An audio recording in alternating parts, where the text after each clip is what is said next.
सम्मानित मुल्क के मालिकों, मैं बौद्ध भिक्षु सुमित रतन।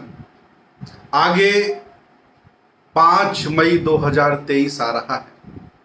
पूरी दुनिया के बौद्धों का ये सबसे बड़ा पर्व है, सबसे बड़ा त्योहार है। मैं आपसे पूछना चाहता हूं, आपसे जानना चाहता हूं कि आने वाला पर्व बुद्ध पूर्णिमा, बैसाख डे आप कैसे मनाते हैं।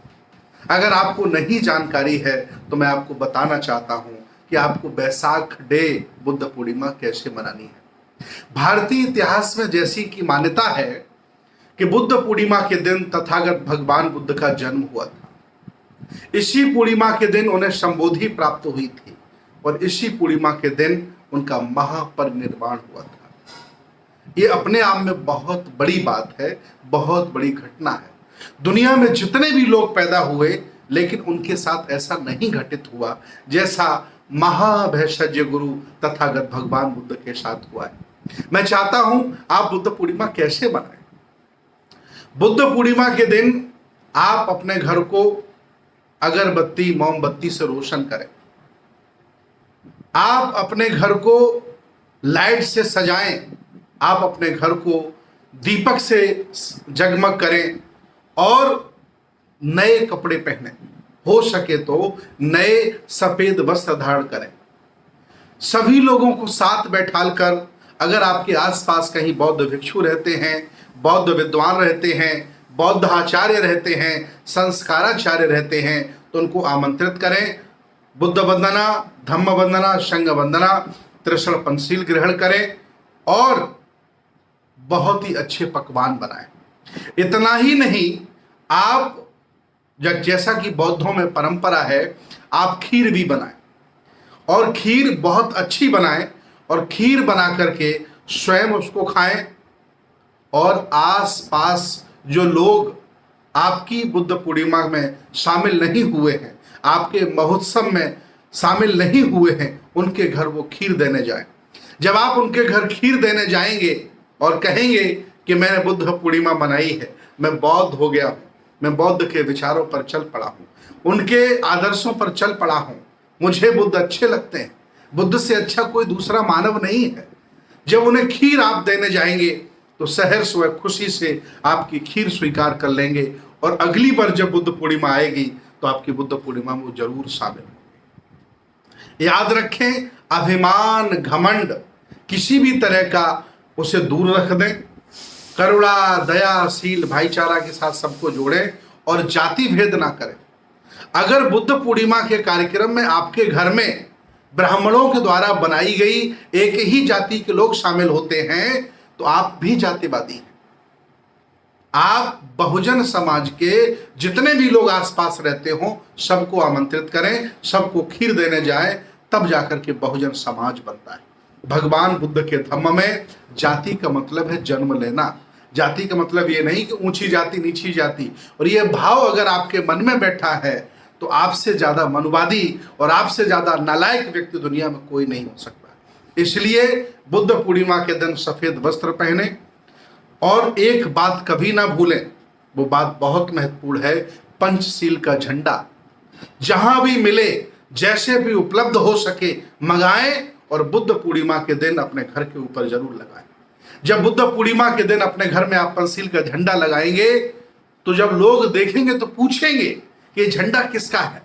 काफी लोग तो आपसे मजाक करेंगे, किस देश का आपने झंडा लगा लिया है। तो आप जब बताएंगे कि भगवान बुद्ध के धम्म का झंडा है, 5 शीलों का झंडा है, 5 रंगों का झंडा है, सारे धर्मों के झंडे अलग अलग हैं पूरी दुनिया में, लेकिन भगवान बुद्ध के धम्म का झंडा पूरी दुनिया में एक ही है।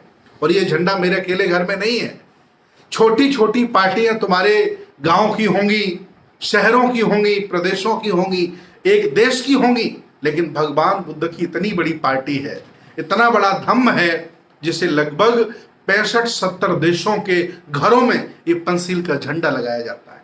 आप अपने आप को नगर से, मोहल्ले से निकालकर अंतर्राष्ट्रीय बना लेते हैं। इसलिए कभी मत भूलें कि आप अपने घर पर बुद्ध पूर्णिमा के दिन पंचशील का झंडा लगाएं, सफेद वस्त्र धारण करें, बुद्ध वंदना, धम्म वंदना, संघ वंदना करें, आचार्य से, बौद्ध भिक्षु से त्रिशल पंचशील लें हो सके तो उपोषित व्रत धारण करें। जब आप पढ़ेंगे बुद्धिज्म को तो उसकी जानकारी मिलेगी। और हो सके तो बुद्ध पूर्णिमा के दिन आप दान करें, आप किसी गरीब व्यक्ति की हेल्प करें, आप किसी असहाय व्यक्ति की हेल्प करें, हो सके तो बौद्ध भिक्षु को दान करें, ये परंपरा में डालें। जब आप ऐसा करेंगे, सबको जोड़ने का भाव रखेंगे, तो मैं दावे के साथ कहता हूं आपके गांव में, आपके मोहल्ले में, आपके शहर में एक भी घर ऐसा नहीं होगा जिस घर में वो लोग बुद्ध पूर्णिमा को नहीं मनाएंगे, बैसाख डे को नहीं मनाएंगे। ये भारत के लिए, हम सब के लिए बहुत ही गौरव का दिन है, बहुत ही गौरव का विषय है। बुद्ध भारत में पैदा हुए, यहां उन्होंने हमको ज्ञान दिया, और सोचिए वो घी हमने बिसरा दिया। आज हम डालडा खा रहे हैं, आज हम रिफाइंड खा रहे हैं। घी खा रहा है जापान, घी खा रहा America, Australia, Germany, France, Korea, Thailand. भगवान बुद्ध के दर्शन से देखिए जापान कहां चला गया। Hyundai, Honda, Toyota, Nikon, Sony कंपनियां बनाकर के पूरी दुनिया को अपने सामान बेच रहा है, और हम अंधविश्वास पाखंड में जकड़े हैं। आओ हम गर्व से कहते हैं कि हम बौद्ध हैं, बौद्ध लिखें, बौद्ध बने, बौद्ध दिखें। आपके संस्कारों से, व्यवहार से, आपके पहनावे से दिखना चाहिए कि आप बौद्ध हैं, बुद्ध के अनुयायी हो गए। अगर ऐसा नहीं दिखता है तो ये धोखा है। और याद रखना, बाबा साहब का दिया हुआ सब कुछ आपने ले लिया, चाहे आरक्षण हो, चाहे स्वच्छ पानी हो, चाहे कुर्सी हो, चाहे मान सम्मान हो, लेकिन बाबा साहब का दिया हुआ धम्म अभी तक आपने स्वीकार नहीं किया। ऐसा अन्याय आप क्यों कर रहे हैं?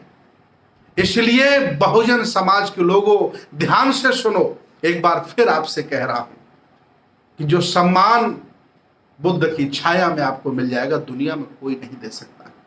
और बाबा साहब ने 20 वर्ष अध्ययन करके आपको भगवान बुद्ध का धम्म दिया है। विचार करिए, सम्राट अशोक ने अपनी बेटी, अपने बेटे को बौद्ध भिक्षु बनाकर के विदेश में प्रचार करने के लिए भेजा। आज दिन तक इस भारत में दूसरा कोई सम्राट अशोक पैदा नहीं हुआ। कितना बड़ा गौरव है ये। लोग लांछन लगाते हैं, आरोप लगाते हैं हमारे चरित्रों पर, हमारे पात्रों पर, हमारे महापुरुषों पर। उनकी बात पर ध्यान मत दीजिए, क्योंकि आपके हाथ में लेखनी नहीं रही। लिखने वालों ने आपका चरित्र हनन किया है, आपके साथ अन्याय किया है, आपका चित्रण अच्छा नहीं किया। इसलिए घबराइएगा नहीं। आ रही है 5 मई 2023। मत भूलिएगा कि आपका घर मोहल्ले में सबसे अच्छा चमकना चाहिए। घर का कलर कराइए, अच्छे कपड़े पहनिए, खीर बनवाइए, हर्षोल्लास से उसको सेलिब्रेट करिए और धन्यवाद दीजिए कि बुद्ध, आपकी वजह से हमें समता, दया, करुणाशील मिली, आपकी वजह से हमें लोकतंत्र मिला, और आपकी वजह से हम वर्ल्ड वाइड हो गए हैं, दुनिया में छा गए हैं। ऐसा भाव रखते हुए देश भारत के सभी जिंदा लोग, विज्ञानवादी, तर्कवादी, बहुजन समाज के लोग अब की बार बुद्ध पूर्णिमा मनाएंगे, और घर पर पंचशील का झंडा लगाना कभी नहीं भूलेंगे। बहुत बहुत धन्यवाद, बहुत बहुत साधुवाद, मंगल कामनाएं आपके लिए।